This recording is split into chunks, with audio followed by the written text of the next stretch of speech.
and we're talking about floating offshore wind. Floating offshore wind. So what's all that about? It's much deeper water, so therefore it lends itself very nicely to this new technology. I'm going to say a turbine on a boat here. Whereas we're looking at floating wind is breaking totally new ground. What's the opportunity here? And the opportunity is huge globally. There's hundreds and hundreds of gigawatts that we could deploy here. And I'm going to ask a stupid question now. I can't believe it's taken me so long to ask. How does a floating wind turbine not fall over?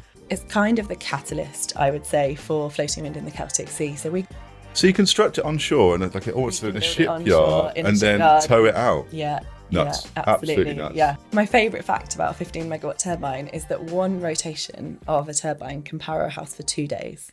Hey everybody, Izzy, the Modo podcast producer here. Because of holidays and clashes this week, I'm introducing today's episode.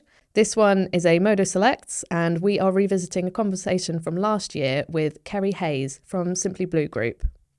In it, her and Q talk about floating wind. Kerry is a massive advocate and hugely passionate about floating wind and how it can be used to open up a load of the ocean's resources. As Q would say, don't forget to hit like, subscribe, and all of those other good buttons. It really means the world to us. Let's jump in.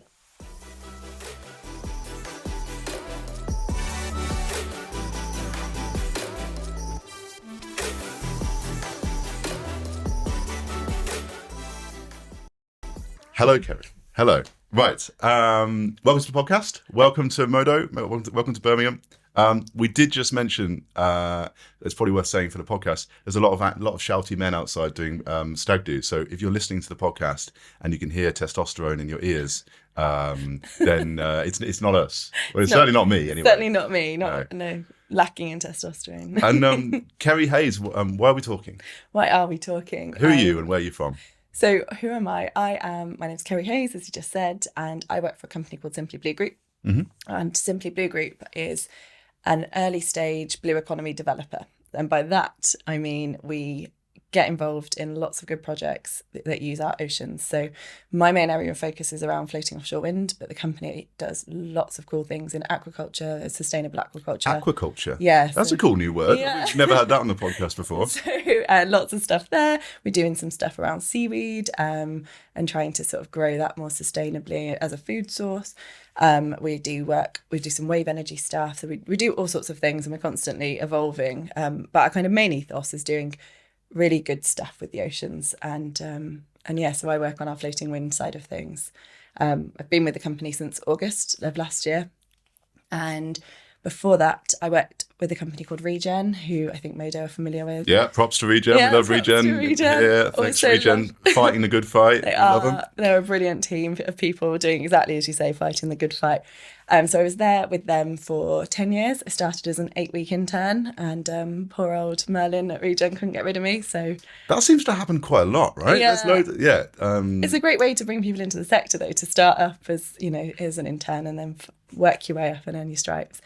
And but before that, and the reason I'm in floating wind now, my background, I did an oceanography degree and then a master's in marine renewable energy. So I like to say, and I've never been tested on this or had my theory disproved anyway, I like to think I'm one of the few people or one of the earliest adopters of people who actually studied to do what I'm doing now, rather than lots of people in the energy sector have come from bandwagons. Different. Everyone's jumping on this ocean. Like, what did it say? What's this now? What's the word that we just said for the first time? Ocean aquaculture.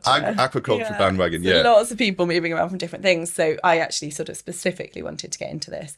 So I was at Regen doing all sorts of stuff around floating offshore wind initially, because Regen was one of the first companies to identify the opportunities for floating offshore wind in areas such as the Celtic Sea. And I'll explain what I mean by the Celtic Sea in a moment. So I did quite a lot of work with them on all sorts of stuff there, bounced around a bit, did some stuff on heat networks, did some innovative solar stuff. I left Regen for a time and went to do wave and tidal development. Didn't quite go to plan. Unfortunately, did get made redundant after a couple of months. Sorry, I wasn't laughing at not going to plan. I was laughing at this. Just tidal's hard, isn't it? Tidal is really hard. There's so many smart people trying to make that thing work. It is hard. And it's very tricky. And I think it will happen. And I hold, confidence in the smart people, like you say, but it is tricky. There's some really complex conditions that need to come together to make it work. And by definition if you're putting a turbine out there to extract tidal energy that's in some of the harshest conditions and stuff. So Yeah. it's a challenge. So then I went back to Regen after a year of doing a few other little bits and bobs. Regen took me back, and so I was there for another 5 years before I left to join Simply Blue Group, who I had been keeping an eye on for quite some time because we are, I guess, now that I work for them, a really exciting company who are entrepreneurial, kind of startup mentality. So just flying off in different directions to do all good things, and everything is mission driven. How big is Simply Blue? Yeah, so last time I checked, and I say that because it changes all the time, I think we're sitting at just over 60 people now. Okay. When I joined, I think I was employee number 45, 46, something like that. So that was August last year. So we've had quite a rapid expansion since then. Before the pandemic started, I think we were around 8, 9, 10 people. Okay. So the vast majority of the expansion has been since the start of 2020. We are based all over the world now. So I work out of our Cornwall office, which is in Newquay, which is a great place to have an office. Yeah, not bad. And I am recruiting and desperately trying to recruit. So if anyone wants to come and work. Yeah, so if you've got a shark fish hanging around your neck, then if perhaps you like apply going for to a work job. in flip-flops and going for Surf Wednesdays, then I am trying to recruit. So I'm in our Cornwall office, and we've got offices all over the place. So we've got one up in Scotland, we've got one over in Pembroke in Wales, we've got 3 or 4 offices in Ireland now, in Dublin, Cork, and a place called Ardmore, which is where one of our founders is from, very beautiful part of the country. And then we've also got an office in Oregon, in America, and we've now got people being employed all over the world where we're looking at new markets. We're picking people to lead those markets and opening up new offices. Okay, so Simply Blue is everywhere, like the ocean, right? And so you guys develop lots of stuff. We're going to talk. We're going to talk about a specific type of offshore wind today, right? Yeah. We're talking about floating offshore wind. Offshore wind. So what's all that about? Yeah. So floating offshore wind, it essentially uses existing turbines that you will recognise from any offshore wind farm in the country, or off the country, actually, more specifically. But it uses a different type of mechanism to attach the seabed, to attach the turbines to the seabed. So whereas all of the turbines that you would recognise around the coast, pretty much all of them are monopiled, which means they're drilled into the seabed. That has some limitations to it, in that you can't really drill much more than somewhere but 30, 40 metres. The reason I'm sort of hesitant there is there's some debate in the industry about how deep you can go with monopiles, but broadly speaking, 30, 40 metres, you've kind of got to your limit there. So like a pile in the ground onshore. Yes. You put a big pile in the ground. Offshore, just there's a lot of water on top. There's a lot of water on top, and you've got to drill quite deep, and it can be a bit more challenging environmentally. Clearly, no project gets built unless it's gone through a rigorous environmental impact assessment and has achieved its development consent order. So there's lots of checks in place to make sure that they aren't causing unnecessary harm to the environment. However, by definition, if you're going to piling into the seabed, it's likely to be slightly more disruptive. And so at the moment, so just coming back to monopile for a second, so we're talking about big bits of metal and concrete going deep, deep, deep into the seabed and putting a turbine on top. Yeah. And that's the current way of doing it. Yeah. And there's plenty of reasons why that it is great, but also might not be so good for you can't go that deep, right? And also it's not particularly good for the seabed. So then someone came along and said, well, I'm going to say a turbine on a boat here. Turbine on a boat. Someone said, why don't we make this thing float? Yeah. So how does that work? So it's essentially, this isn't new, doing floating structures. The oil and gas industry has been doing it for years and years and years. So it's essentially borrowing ideas from the oil and gas sector. And instead of having the monopiled solution, as we said, there's many different ways of doing it, but you'll have some form of structure with the turbine placed on it that then is anchored to the seabed using drag embedment, so it kind of catches into the seabed rather than as being drag embedment. Yeah, and I'm not an engineer, so don't push me on exactly how it works. But you'll have chains that come off the platform and are then moored to the seabed using the drag embedment anchors. So it's much more environmentally friendly, and you can go much deeper. Okay, so big floating bit of metal. Yeah. And then anchored in multiple places to the seabed. Yeah. and then you stick a turbine on top. Stick a turbine on top. It's really easy. I don't know what my engineering colleagues are mentioning about. And it must move about a little bit, right? Yeah, there is some movement in it because it's not sort of rigidly fixed to that, and it creates some challenges. And there's lots of innovation opportunities there to ensure that the dynamic cables can handle all that motion. Although there's quite a lot of motion with fixed projects anyway, but there's lots of innovation. That's true, right? So on the seabed, you've got all these cables, and the tide moves them around anyway. Yeah. So even interconnectors sometimes can shift move. off. Yeah, can shift off. Yeah, absolutely. So we got into floating wind because essentially my founder, one of my founders, Sam Morris-Perks, was particularly passionate about wave energy initially and really wanted to make that work, and we still do wave now. But he also was looking at the Celtic Sea, which is the second time I've mentioned it, and I still haven't explained exactly where it is. And given we're recording this in Birmingham, which is nowhere near the sea, I probably should explain the Celtic Sea. No, keep teasing. Keep teasing. No, what on earth is the Celtic? It's a sea full of Celts. So he spotted that the Celtic Sea was this opportunity where we don't have any floating offshore wind. We don't have any offshore wind in the Celtic Sea, whereas in the North Sea, there's a huge amount of offshore wind deployed. And it's much deeper water, so therefore it lends itself very nicely to this new technology. So it's not on the east side, it's on the west side. It's on the west side. So it's the bit of sea that goes from sort of Cornwall, covers the Devon coast and up to the bottom of halfway up Ireland, and covers Wales in there as well. So it's like a backwards C shape on this side, the west side of the country. So below the Irish Sea. Yeah, below the Irish Sea. I worked in the Irish Sea for a while. Right. But Okay. gas, not that was the olden days, Okay, right? you've converted now. Yeah, I'm converted. So it's below the Irish Sea. Yeah. I'd be interested to know where it comes in a shipping forecast. But I'm sure someone can tell us in the comments. So, and that's a particularly deep part of the sea, but particularly good for wind. Yeah, very windy. It's very windy. Got very constant wind speeds there, and it is deep. It's deeper water. But most of the oceans in the world are deeper than the east coast of the UK, which is where most of the fixed turbines that we've got are. Which is around up to the 30-40 metre mark. But most of the world oceans, I think it's 80% of the world's oceans are deeper than Okay, so let's sense check this for a second. So the North Sea, for example, we've got chains everywhere. Sorry. No, it's fine. I'm bashing North Sea, so we're saying that these monopile, Yeah. the current way that's done, monopile in the North Sea is quite, the bits that they're on is only up to 40 metres. In some cases, it's like 10, 20 metres, right? Yeah, It's actually pretty, some of them are pretty close to the shore and not very deep, yeah. And what? So for anybody who's listening to this, I'm not going to tell you what 10 meters is, right, or 20 meters, but it's not that deep. It's not very deep. And so, what's the limit of what you can do with a monopile? With a monopile, I think there is debate as to where that frontier changes between fixed and between a monopile and a floating turbine. I think I'm fairly confident to say up to 40 metres would be a max. 30, 40. Somebody will correct me if I'm wrong. And that means you've got all this ocean out there. Yeah. You can't put these things in. Yeah. Right? So hence floating. Hence floating. And so we'll come back to the Celtic Sea because it's so on topic at the moment. So the Celtic Sea, how many wind turbines can you get out there? How much wind energy is there to get? A good question. And there are lots of estimates out there. I think the offshore renewable energy catapult reckon that you could get 50 gigawatts out there. We haven't yet proven that by starting with some of these projects, but potentially up to 50 gigawatts could be realisable. And just for context on that, I think we're on about 12 gigawatts of installed capacity around the UK at the moment. And that's taken us, since the early 2000s to get to where we are now. So to consider that we could have, many times that in the Celtic Sea is pretty amazing. At the moment, people are.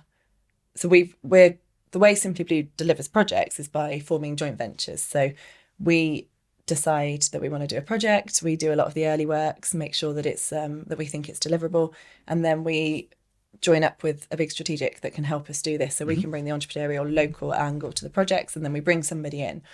And one of our joint ventures, of which we've got many, is with Total Energies, and we've got the Blue Gem Wind Partnership. Now, the Blue Gem Wind Partnership has got a lease has got a seabed lease from the Crown Estate to deliver a 100 megawatt project.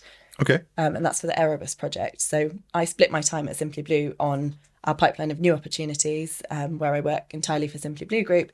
And then I'm the policy engagement manager for the Blue Gem project, where we're trying to deliver the Erebus project. Okay. So that project is going to hopefully... I've got 2 hats. But that project, while 100 megawatts doesn't sound like very much, given that fixed wind projects are, in development for well over a gig, it's going to be, when it's built, it'll be the biggest floating wind project in the world, hoping to be built, building out and constructing in 2026. Okay. And that is going to be, it's kind of the catalyst, I would say, for floating wind in the Celtic Sea. So we got that lease a couple of years ago through the hard work and determination of my founders and the early team. And that sort of kick-started this, the leasing processes that are going to come forward in the Celtic Sea. So you guys, by 2026, are going to get 100 megawatts of floating wind turbines in the Celtic Sea. Yeah, off Wales. So off Wales, chained to the seabed and operational.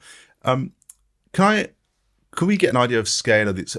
Does floating mean you can go bigger, or is that a misconception? I think we're looking at the same turbines that the fixed industry is looking at the moment. So, our Erebus project is going to use turbines of about 15 megawatts, which is... Oh my days, they're so... they're huge. I thought like 3.6s were big. Yeah, these are huge turbines. Yeah. They're bigger than the Gherkin, when they're in London. So they're pretty, or maybe just about the same size. I forget exactly. It's such but there's a shame a picture that they're offshore and people can't go and walk up to them and get an idea of the scale. It is. They are huge. Mammoth. Absolutely massive. My favourite fact about a 15 megawatt turbine is that one rotation of a turbine can power a house for 2 days.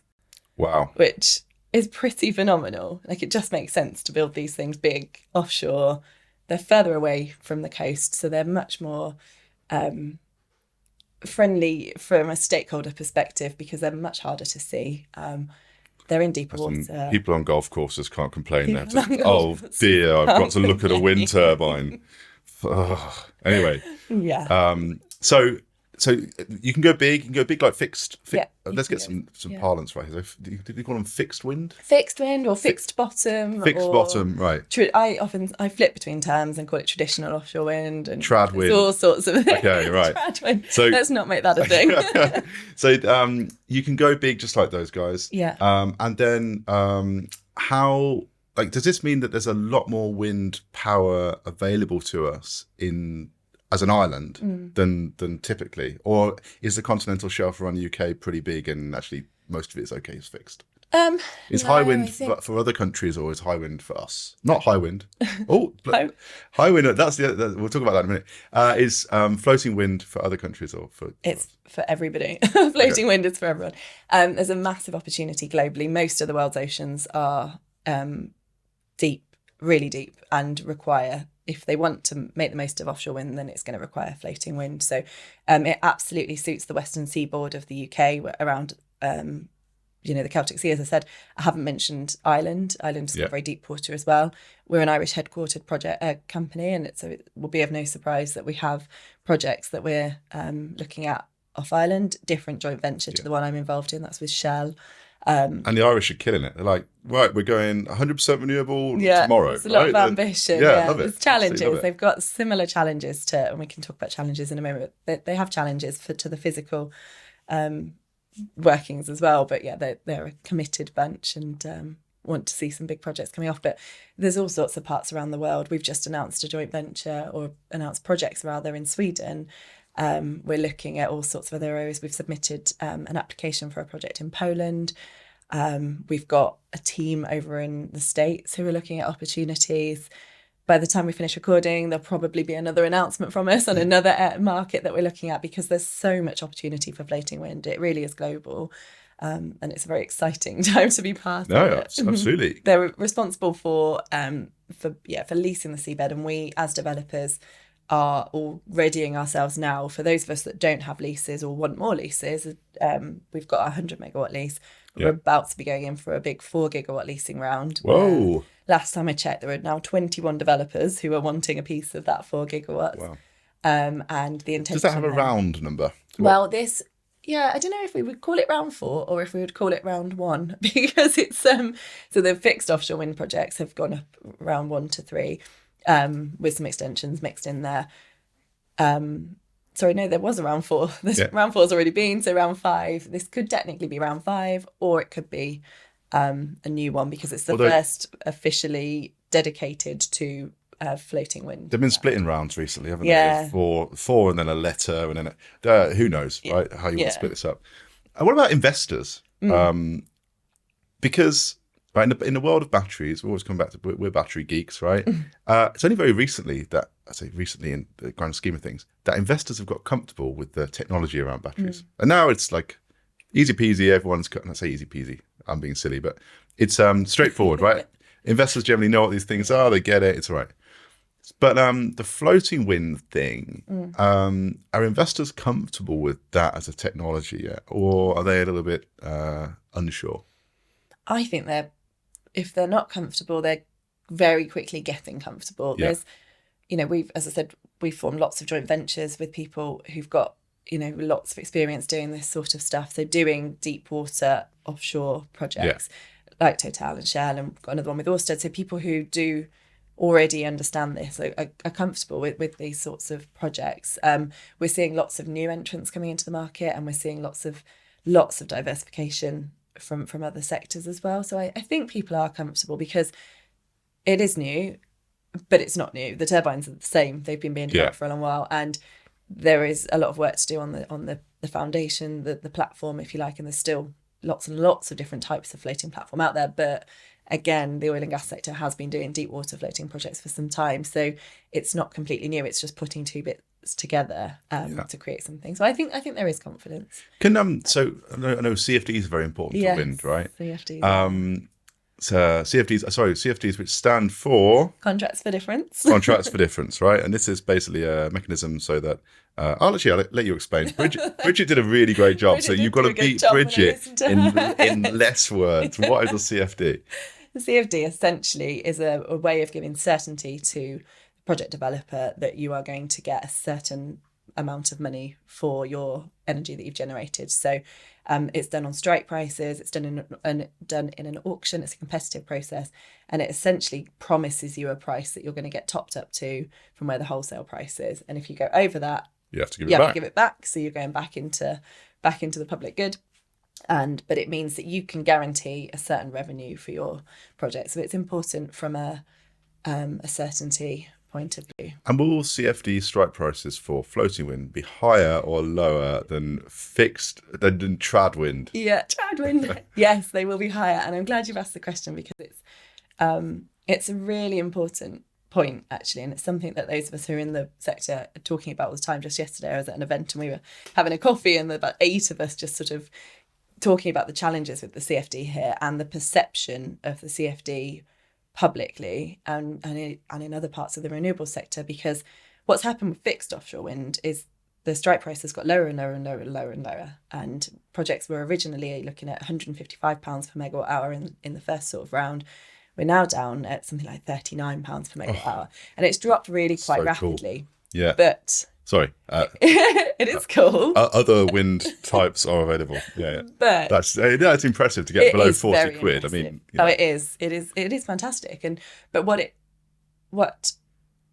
are lots of reasons that's happened. So fixed offshore wind is being developed and deployed. The first round in the UK was in 2000.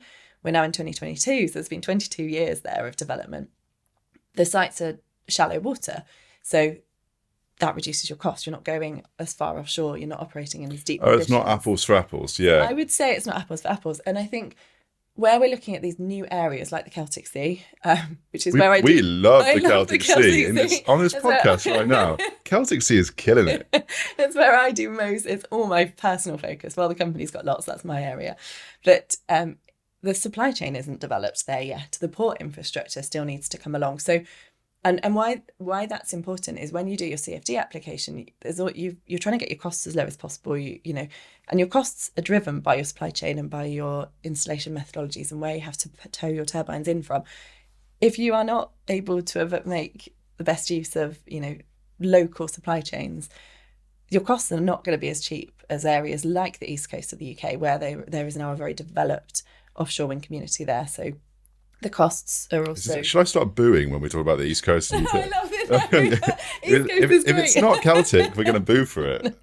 East Coast is great. But all of that, the very long-winded way to say that, yes, the costs absolutely will be higher, the strike prices for floating offshore wind, until we can start to deliver at scale and then drive that cost down. So I just think sometimes it's not particularly helpful to compare to fixed offshore wind on a cost point of view, because those sites are the low-hanging fruits. As I said, they're the easy ones to develop, or easier. I don't think anyone who's developing them would say they're easy.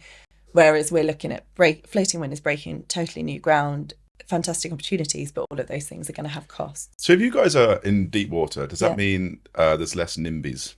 Oh, that's right. a Does that mean all question. the sort of the miseries who don't like to see offshore wind? No, that's a strong word, but I do mean it. Yeah, I know. They can just get on with it. So it's much less visible because it's further offshore, so people can't necessarily see it. I think that there still would be concerns. People would feel, because again, the comparison to fixed wind, that people could still be worried that it could be a blight on the landscape. So there's good stakeholder engagement being done to educate and explain that actually these projects are further offshore and they bring benefits again. So jobs to areas that need development and need new jobs, new industry coming back. So I think people understand a bit more that there's opportunities as well as potentially concerns there. There are stakeholders that have real concerns about floating wind, and there's lots of work going on to sort that out. To the fishing industry, there can be real concerns from them because, if you're going to be putting cables through areas that they want to fish. What's the fish like in the Celtic Sea? I don't know. I'd have to check with my environmental colleagues on that one. So fish, and I know the North Sea is pretty good for fishing. But I think there is a very busy shipping industry there.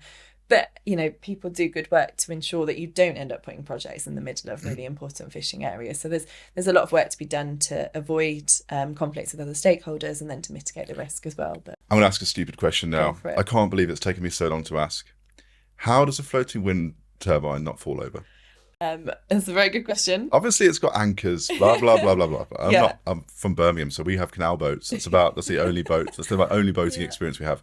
So, how do they not fall over? So the platform that they're on is essentially ballasted so that it won't fall over. They're made either of, there's all sorts of designs for steel or concrete. So they're sort of specialist design to ensure that they don't topple over in these conditions. So big bit under the sea, which keeps it stable. Well, for some of them, there are multiple types, and I'm, again, not an engineer, but the platforms rather that we're using at the moment are a semi-sub. So there's a bit under the water and a bit above, and it keeps it stable. There are other types, but unfortunately, as I've said, not the engineer, so I can't go into masses of depth about how the inner workings of it. Will it still be serviced by the same sort of boats, like windcat vessels, like the ones that push on at full flat front? Is it the same operational very similar vibe? O&M operation and maintenance sort of processes for those. The installation methodology will be different. You can tow the turbines out as they are. Oh man! Whereas with fixed wind, again, you'd take your barge full of monopiles out, or you'd install the base piece, and then you'd put your pile on and. So you construct it onshore and like almost in a shipyard, and then tow it out. Yeah, nuts, yeah, absolutely nuts. Yeah, but it makes it interesting and it makes it challenging because it means that your port infrastructure needs to have enough deep water, lay down space, long quays, all that kind of stuff to then do that onshore piece and then tow it out to location and then just stick it in. Somewhere on the west of Wales is going to have a very deep port soon. I hope so. That would make. Where would it be serviced from in the Celtic Sea? Well, it's a good question. Everybody is readying themselves at the moment. So the ports industry is really wanting to be there to support the floating wind industry. At the moment, I think it's probably fair to say that nobody is quite ready yet. But there's big investments being made to increase the size of the laydown space, build new quays, make sure they've got the deep water that's required. My money's on Barry. I used to work at Barry Power Station for a while. I love that place. Come on, Barry. I know we I didn't think the word Barry would come up in this podcast. We talk a lot to Pembroke and to Port Talbot and others, and but there's lots of opportunity for all of the ports in the Celtic Sea and further afield to kind of get ready. Grimsby's smashing it, isn't it? Right. So the fishing port Grimsby was kind of very sad what happened in Grimsby with fishing, right? We can blame all sorts of things, but certainly wasn't their fault. Yeah. And then the fishing industry died, pretty much almost died. And then out of nowhere came offshore wind servicing, and bam, Grimsby's like all the hotels are full. There's like loads of people traveling up there. Yeah, it's got boats in and out all day. It's fantastic. So then the winner in the Celtic Sea could have the same. Yeah, very exciting. But I think it'll be winners. I do think there'll be lots because there's lots.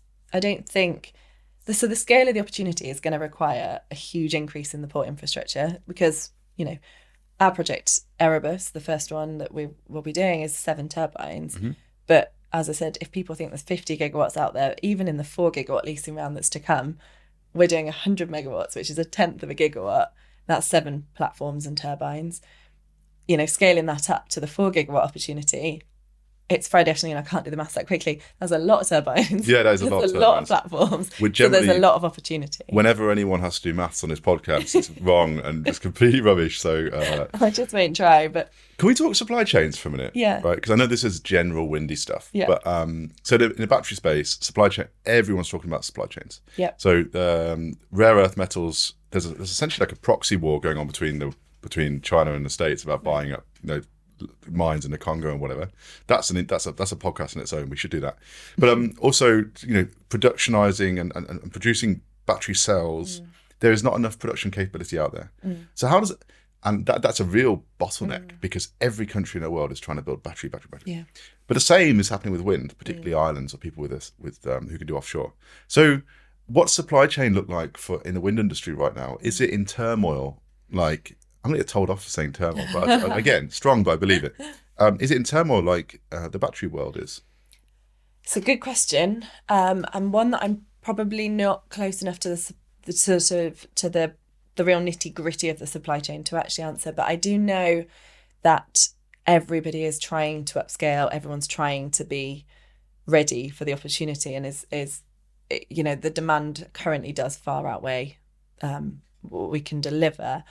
And there's lots of very clever people doing lots of things to try and change that by reducing the requirements for certain bits of materials that are required to build these things, and by reducing weight from projects so that you can just do them a bit more cheaply. And weight must really matter, especially if you're floating. I'm just glad I'm not an engineer having to deal with the calculations to make sure that these things all work out, because there's some very clever people on. Do you need project. Calm seas? Or can you? I assume you can't go and chop it. Or it's really challenging. Again, you have weather windows are really important because you need to be able to get your kit out there safely. You need your people to be able to get it out there safely. So to tow it out, you do need a decent, weather So we're probably window. not doing the middle of the Atlantic anytime soon. I wouldn't have thought so. No, I told you it's all about the Celtic Sea. It is about the Celtic Sea. Sorry for mentioning any other sea. And there's a few things. I've got some notes here that I wanted to ask you about. Yeah. And we should have done some more prep. But the floating ecosystem. So there's you guys are developing sites. Is there some big OEMs that are pushing this forward? What does that look like? Yeah, all the OEMs are getting involved, and so the Siemens and the GEs and those guys. Yeah, all of those guys are all developing their turbines and being ready to start servicing the floating market, which will be new markets for them in most cases. But they're all behind it. So it's not fixed versus floating. It's almost like an evolution of because the turbines are identical. I think she says that very confidently without having checked that. They are pretty much identical. The integration between the turbine and the platform is the challenging bit, but the turbine is the same. So they're producing them and wanting to sell to project developers. So the game is right. I'm quite excited by this. So it's like we can access way more of the sea to put wind turbines on it. The game is we need to get costs down. So we need to build, learn, get costs down. Scale up, get costs down. I should have asked. We're really jumping around, but so there's projects already built, right? There's a couple of small ones. And is one of them called High Wind, or did I just made it up? Right? Okay, so me mentioning High Wind earlier was a Freudian slip, but not completely wrong. So what's High Wind about? Are you allowed to talk about High Wind? Well, it's not one of our projects. Let's talk about one of yours then. Well, we haven't built one yet. Let's talk about High Wind then. No, there are a few projects around that have built, and I think the maximum size is around 50 megawatts. There's the Kincardine project off Scotland, which is relatively close to shore for a floating wind project. Then there's going to be a project built, will hopefully be being built in just ahead of Erebus, which will be off the coast of Cornwall. Yeah. And this is by a company called, it's the Twin Hub project that Hexagon are doing. And then it's going to be Erebus that's going to come next, is the plan. Our lovely 100 megawatt project, which will be the first in the stepping stones sort of approach here, or we'll be building on the smaller stepping stones. And when I say stepping stones, it's a sort of it's an approach that's being developed by the floating wind sector to suggest that we need to start smallish, and then upscale in a sustainable way to allow the supply chain to catch up. Because as we've said, there's masses of competition here, and the infrastructure's not quite there yet. So but surely we can tap into some of the oil and gas mods who have been doing this for ages, right? These shipyards. Yeah. So, I mean, we're not starting from scratch, which is good. We're not, but in areas like the Celtic Sea, we haven't got... There's got to be something musical we can... Ting. That's what that sounds. Yeah, anyway. Which is, my focus again. We haven't got quite the same oil and gas history. There is some oil and gas, and the steel industry and such has been around it, but we haven't got quite the same infrastructure to tap into as you have up in other parts of the country. And the reason that matters, yes, arguably you could tow from further afield, but there's so many challenges with that. I mentioned weather windows. If you're coming across multiple, bits of ocean, you've got different weather windows and different weather systems and such. And you lose all the local benefits then. And this is a real opportunity for development in areas that have previously maybe not benefited from fixed wind. So the Celtic Sea could benefit from having, upscaling the infrastructure there and do homegrown work that we can then export as well. You managed to do that without saying the words levelling up. Levelling up. I actually think was very, very well played. Try to avoid sound bites. But yeah. All right. So it's true too. I want to make sure to ask you a couple more questions, and I'm going to tell you what they are in advance. So the first one is about opportunities. So if this thing takes off, which it looks like it will, what does that mean? That's different to what we have at the moment. Second one is more of like a battery-ish question, which is, if you're in deeper seas, and I think you get higher wind yields, is that the word? Wind spread, wind yields. Does that mean that you're more dispatchable, and you can participate in balancing services better? There's less intermittency. Does that mean we could class floating wind in deeper seas as a higher reliable amount of inertia? Actually, we won't talk about inertia. But does this mean that the blades will spin more? Yeah, so the wind is more consistent in deeper waters, so you can absolutely extract more from a project, which is great. And that's it. I think that it will give you that very constant flow back. In terms of batteries, controversially for this office, I'm not a battery expert, so I don't think I could comment on whether or not it would could operate in balancing services.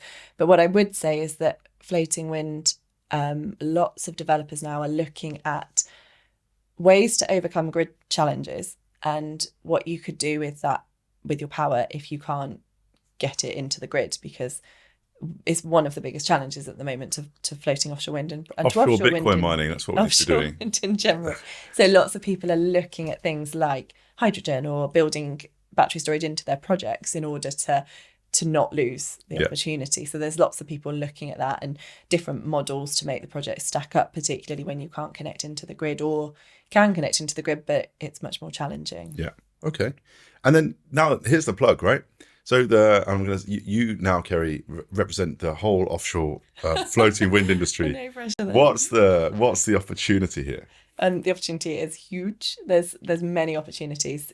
Globally, there's hundreds and hundreds of gigawatts that we could deploy here, and the UK has got a fantastic opportunity to go first to capture benefits, all sorts of benefits around our coasts. So jobs, many of them. I think Renewable UK, who represent the renewables industry, reckon that we need another 100,000 people working in offshore wind by 2030. Wow. 5,000 welders. Wow. I love that fact. Yeah, that's a lot of welders, right? There's huge opportunities for jobs for everybody, at all levels, Not necessarily in Birmingham, though. Not necessarily in Birmingham. We're going to have to move to the coast. Yeah. But there's opportunities, for our ports to benefit from this, for people to benefit from it. Green energy, we're in a climate crisis. We've got net zero to go for. The government has set a target for floating wind of 5 gigawatts by 2030, which is extremely challenging, but a target is welcomed. And it will, we fully expect offshore wind to become the backbone of the energy system. That's a lot. 5 gigs in the next 8 years. Yeah. That's what's keeping us all up at night.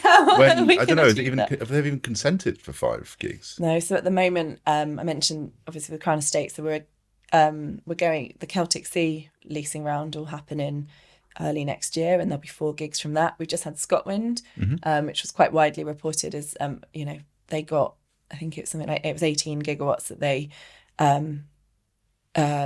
leased, and I think half of that was floating, or 10 was floating. But these projects have really long development pathways at the moment, and that has to come down to get anywhere near that target. 18 gigs in Scotland and half it's like where are all these people going to come from? I know. I mean, it's like, the biggest challenge facing us as seriously. an industry is recruitment, and there's such a gap between the ambition and where these How are you people going to are. get everyone? It's really challenging. It's We honestly, thought batteries was hard yeah, enough. it's the thing that is every event I go to at the moment, every meeting I'm in, every developer I talk to, every part of the supply chain I talk to, we are all saying the same thing. We just can't recruit quickly enough because everybody wants to be part of this. But there's the ambition is well ahead of the Wow. where we are with people at the moment. So it is really hard. But also that presents an opportunity in that people from the oil and gas background or ex-military or all sorts of other sectors that Yes, welcome. Come on. can come on in people. and bring Yeah, their transferable skills and convert them. And I think there are masses of opportunities for people who want to get in on the green revolution. This is probably a good time to. So, we haven't talked about net zero and the targets, right? So, what are the targets for offshore wind? So offshore wind has now got a 50 gigawatt target by 2030. That was 40 gigs, and it was 30 gigs, and it kind of keeps incrementally increasing by 10 gigs at a time. And floating wind is now 5 gig out of that 50, so 45 for fixed. 45 trad, 5 floating. Floating, and that was 1 gigawatt. And what do we have right now? Recently, in the UK, I think max of Putting you on the spot here, max of sorry. 100 meg max across a couple of small projects. Oh, sorry. I mean, like across all, so it's like 20 gigs of wind. Oh, sorry, for including fixed. Yeah. I don't think it's quite as much as 20 Right. now. I think it's around So we've got a 12, long 15. way to go. Really long way. It's funny, just politicians picking numbers out. It's just like, So it's I'm backing it. Like, if we can make 50 work. But and I think targets are helpful because it does give you something to work against as a backdrop, and it's helpful in that it really focuses the mind. There are lots of challenges that need to be ironed out.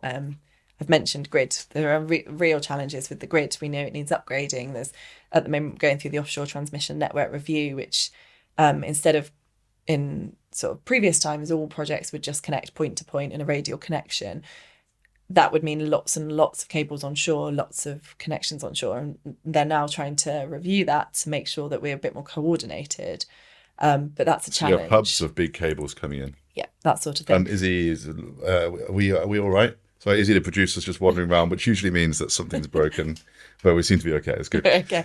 The risk of not doing this is too great. We know climate change is a thing. We are, as you say, boiling the oceans, warming our planet. We have to take action now. The threat from climate change is bigger than the threat from COVID. It's bigger than the threat from anything else that we currently face. It's not bigger than the threat from bureaucracy, though, which is possibly the biggest threat to humankind's potentially preventing extinction ever. So, there's a massive opportunity. There's a massive ambition. We've got a massive target. We now need to work some of those bits of the puzzle out in order to enable the deployment at the pace that we need it to go. Well, let's do it. I'm buzzing. I'm With here for it floating too. wind for the win. All right. Anything else you want to plug before we Anything finish? else I want to This is plug? your chance. My chance.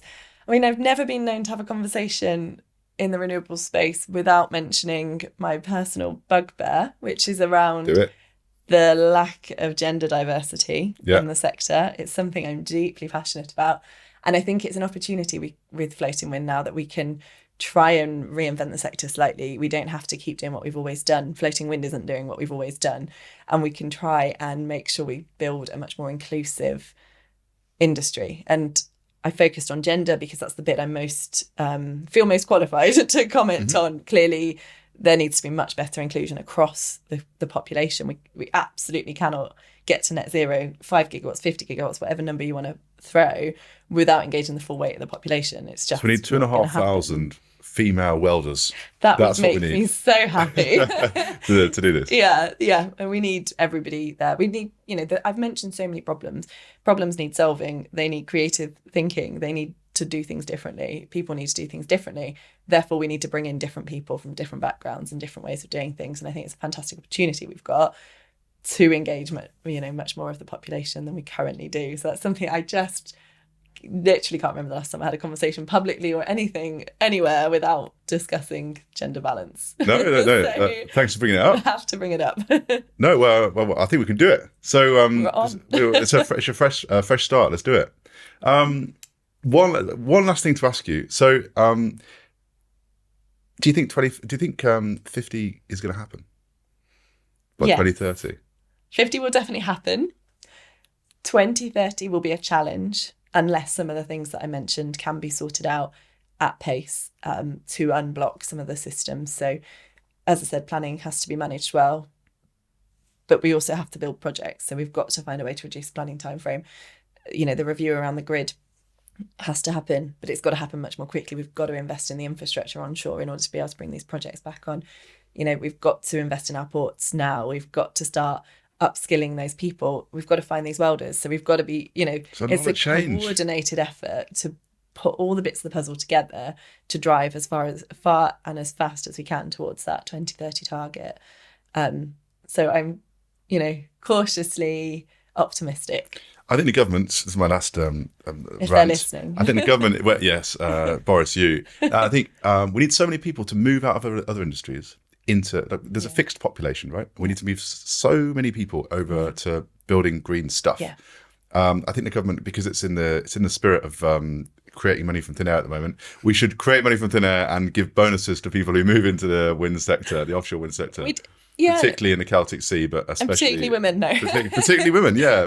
Why not? I think radical thinking, right? Yeah, but we do need to incentivise the sector. We need to be advocates for the sector so that people realise what an amazing place it is to work. We're doing really cool stuff. Not only is it good for the planet, it's cool. It's great big bits of kit that one turbine rotation can power a home for 2 days. That's cool. I think it's cool anyway. I might need to get out more. But, we do really need to make people realise what an attractive place it is to work and doing good stuff and the breadth of opportunities. There's, in our organisation alone, we've got people with legal backgrounds, environmental backgrounds, we've got engineers, we've got, social sciences, we've got, you name it, we've got it. And I think that's the point with the renewable sector and floating wind in particular. There's something for everyone, whatever the skill set is, to come and make that and have that contribution. So, Well, I think 100% agree. Right, so we're going to do it. We've run out of time. Thank you so much for coming on, Kerry. Thank you very much for having me. And so anyone who's listening, watching, however you're consuming this, please do let us know. We've had loads of feedback recently from people watching and listening. Let us know, comment, subscribe, and we'll see you next time. Thanks very much. Thanks so much for having me.